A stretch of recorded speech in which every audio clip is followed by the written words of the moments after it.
जी नमस्कार, मैं आपका अपना राजन राही। सच की रफ्तार में आपका बहुत बहुत स्वागत है। आज गर्व की बात है मेरे लिए क्योंकि राष्ट्रीय पत्रकार दिवस है और आज का जो इंटरव्यू की शुरुआत है वो है नवीन त्यागी जी। नवीन त्यागी जी को कोई वार्ड में बच्चा कहता है, कोई भाई कहता है, कोई दोस्त कहता है, कोई मित्र कहता है।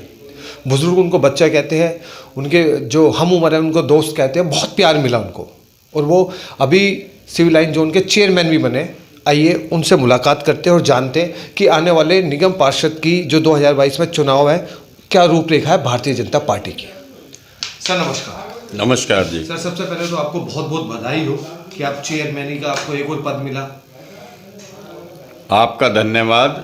और मैं आपको भी जो राष्ट्रीय पत्रकार दिवस पर आपको मैं बधाई देना चाहता हूं और हमारे जितने भी पत्रकार बंधु हैं मैं उन सभी को इस बहुत ही जो महान दिवस है ये साल में एक बार आता है, तो इस पर सभी पत्रकार बंधुओं को आपको भी बहुत बहुत हार्दिक बधाई है।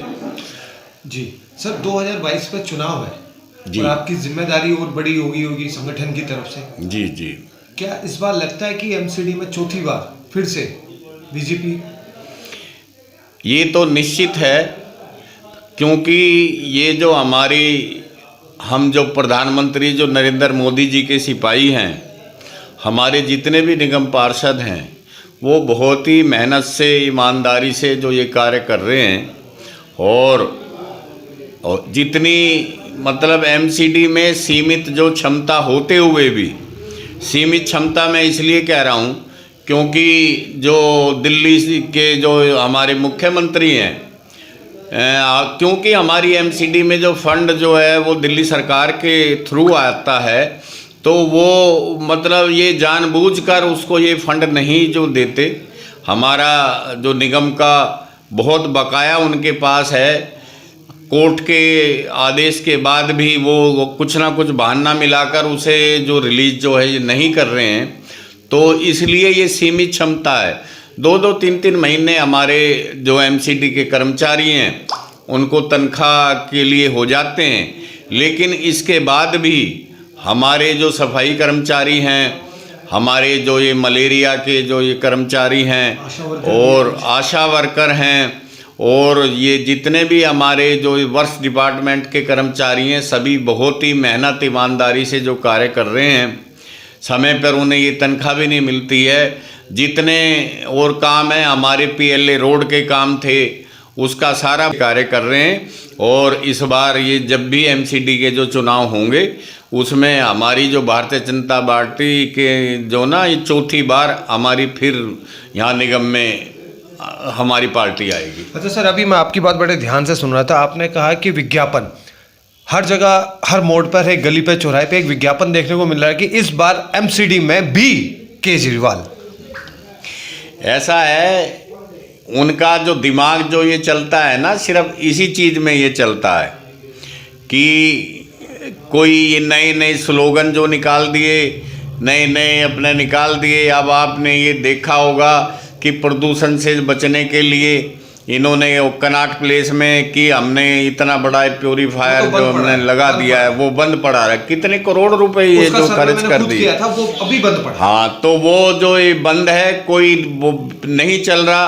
अब जो ये लड़के लगा दिए वो खड़े होकर किसी भी जो गाड़ी वाली से किसी से वो संपर्क करते हों, कुछ बोलते हों कि भाई आप इस पे जो है और रेड लाइट पे जो गाड़ी बंद कर दो, मतलब लेके वही इस बत्ती पे भी हैं, वही अगली रेड लाइट पे भी जो ना 2 घंटे बाद वो अगली पे फ़ोटो खिंचवा लेते हैं।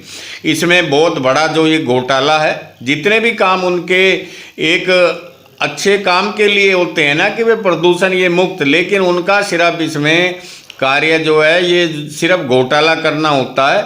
इस बहाने एडवर्टाइजमेंट दे दो और मतलब जो ना ये जितने भी हैं इसमें भी बहुत बड़ा ये घोटाला है। चलिए ज़्यादा समय लूँगा। एक सवाल, अभी हाल फिलहाल एक आरोप प्रत्यारोप चल रहे थे कि भारतीय जनता पार्टी ने घाट के लिए, छठ पूजा के लिए स्थान देने से कई जगह मना किया और आम आदमी पार्टी ने हर जगह छठ पूजा में बढ़ चढ़ के हिस्सा लिया और हर जगह घाट बनाने का आयोजन किया, लेकिन भारतीय जनता पार्टी ने समर्थन नहीं किया, विरोध किया।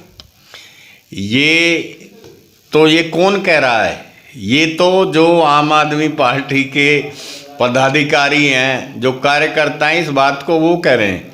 मेरे इस क्षेत्र का ही उदाहरण है, आदर्श नगर में पहले भी 2019 में भी जो है वहाँ पर ये छठ पूजा का जो कार्यक्रम हुआ था और भव्य कार्यक्रम हुआ था जिसमें हजारों लोगों ने हिस्सा लिया था। लेकिन इस बार ये जानबूझकर जो दिल्ली सरकार ने उसे अपनी लिस्ट से जो ये बाहर कर दिया। लेकिन मैं खुद और हमारे कार्यकर्ता वहाँ पर अड़ गए, डीएम से भी एसडीएम से भी काफ़ी उसमें जो गतिरोध उत्पन्न किया गया। लेकिन आखिर में जनता की भावनाओं को देखते हुए और जो हम वहाँ पर जो लगे हुए थे, इन्हें उसकी परमिशन जो फिर शाम को ये देनी पड़ी। हमने युद्ध स्तर पर ये काम करके वहाँ पर इतना जो भव्य आयोजन हुआ, वहाँ डॉक्टर हर्षवर्धन जी भी आए, तो इतना मतलब हजारों जो अपना हमारे जो पूर्वांचल के नहीं, सारे हिंदू धर्म के वहाँ पर अनुयायी थे, तो ये भक्तजन थे, तो फिर सभी ने वहाँ पर जो है पूजा अर्चना की। तो ये आपको दिखाई दे रहा है, सूरज सिंह वाटिका में पहले भी होता आया है, लेकिन फिर उस पर भी अड़ंगा लगाया। तो ये सामने उदाहरण है। ये जो आप बता रहे हो, ये सिर्फ आम आदमी पार्टी के पदाधिकारी, निगम पार्षद, एमएलए या उसके मंत्री वो लोग कह रहे हैं। इन्होंने तो परमिशन नहीं दी, इसकी ये दी नहीं थी पहले।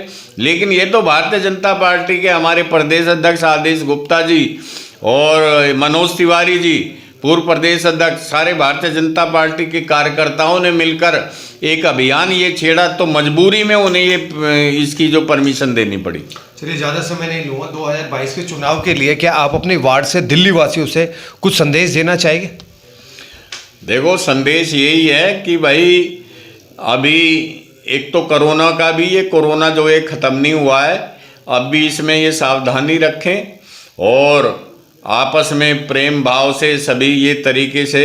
डेंगू का भी प्रकोप है पूरे हिंदुस्तान में, आज डेंगू का प्रकोप है, तो अपने आसपास कोई भी ये पानी जो ये जमा ना होने दें और मिट्टी का तेल या डीजल जहाँ भी ये पानी हो उसमें ये डालें।